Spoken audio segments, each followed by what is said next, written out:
Ya, pemirsa, kali ini kita masuk di Sindo News 5. 5 rangkuman berita hari ini dimulai dari penangkapan Roy Suryo yang dianggap hakim tidak sah hingga isu PHK di Tokopedia. 5 rangkuman peristiwa hari ini kami rangkum dalam Sindo News 5 berikut ini. Saya Yudi Handoyo.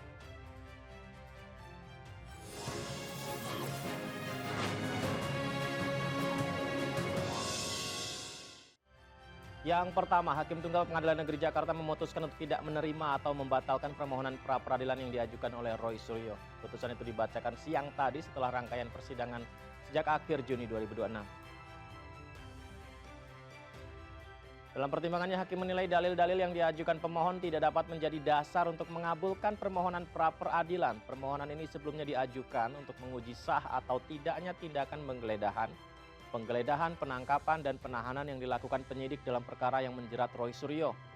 Pihak kuasa hukum Roy Suryo menyatakan menghormati putusan hakim meskipun memiliki pandangan berbeda terhadap sejumlah pertimbangan hukum yang digunakan. Mereka juga menegaskan akan mempelajari langkah hukum selanjutnya sesuai dengan ketentuan yang berlaku. Pemirsa, pihak termohon menyambut putusan itu sebagai penegasan bahwa tindakan penyidik telah dilaksanakan sesuai prosedur hukum dengan berakhirnya proses pra-peradilan. Penanganan perkara pokok yang menjerat Roy Suryo diperkirakan berlanjut ke tahap persidangan berikutnya.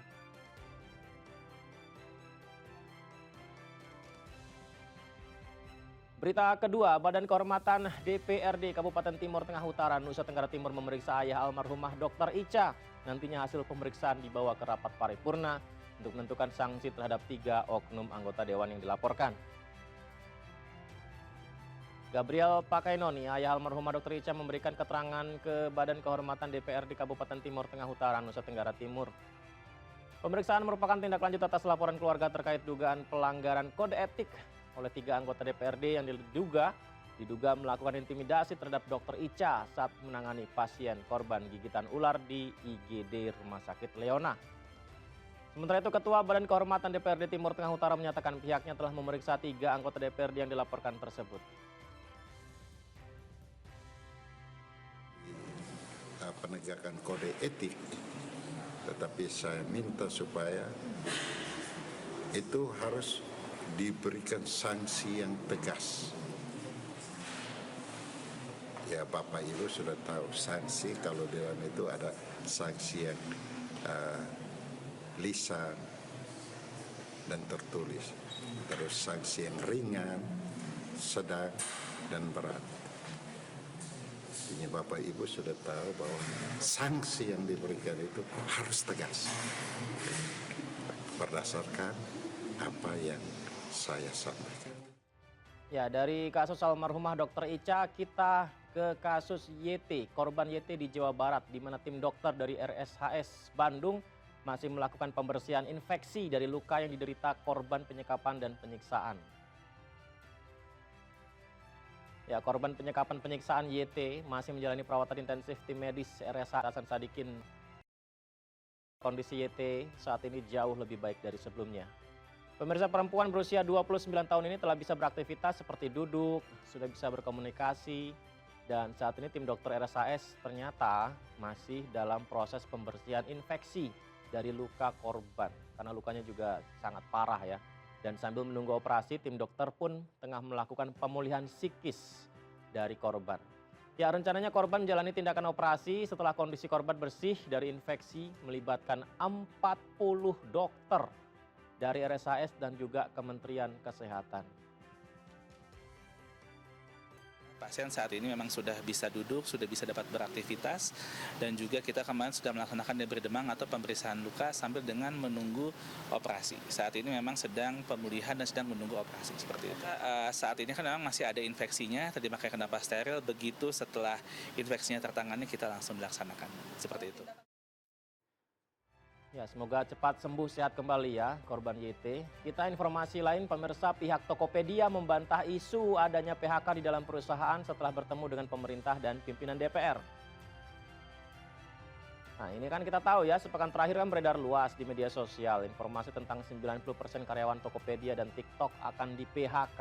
Dan ini sontak jadi sorotan publik, terutama juga dari pemerintah.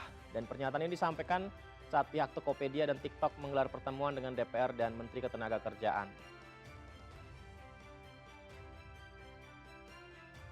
ada pemutus hubungan kerja di TikTok atau Tokopedia Group. Yang ada adalah penataan tenaga kerja yang sedang kami lakukan dan internal mobility di dalam TikTok atau Tokopedia Group.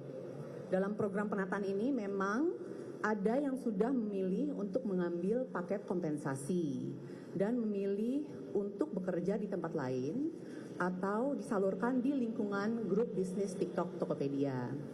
Saat ini kami juga melakukan rekrutmen untuk lebih dari 100 posisi di Indonesia. Demikianlah kami sampaikan untuk meluruskan berita-berita yang beredar di masyarakat. Tadi kita juga sudah mendengar bersama saat ini TikTok Group sedang melakukan rekrutmen pekerja sekitar 100 orang ya Bu Stefani. Ya, 100 lowongan 100 posisi. Ini juga menunjukkan bahwa usaha yang sekarang sedang dilakukan ini juga terus berkembang dan kita yakin ya ini juga menjadi sebuah peluang bagi anak bangsa untuk bisa mengambil bekerja di posisi-posisi yang disampaikan oleh TikTok Group tersebut. Ya, informasi pamungkas kita. Suasana duka menyelimuti jalanan Teheran saat prosesi pemakaman mantan pemimpin tertinggi Iran Ayatollah Ali Khamenei. Ya, seperti inilah penghormatan terakhir kepada Ali Khamenei. Jutaan pelayat memadati jalanan dan menaburkan bunga ke arah peti jenazah pemimpin tertinggi Iran Ayatollah Ali Khamenei sebagai bentuk penghormatan terakhir. Seperti yang kita saksikan, peti jenazah Khamenei diarak menggunakan kendaraan khusus perlahan melintasi lautan pelayat yang melepas kepergian Khamenei, pemirsa.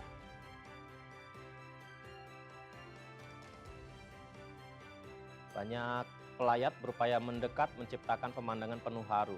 Upacara prosesi pemakaman berlanjut, prosesi pemakaman berlanjut ke kota suci Qom tanggal 7 Juli. Sementara acara perpisahan dijadwalkan berakhir di Mashhad, tempat Khamenei diperkirakan akan dimakamkan di makam Imam Reza tanggal 9 Juli.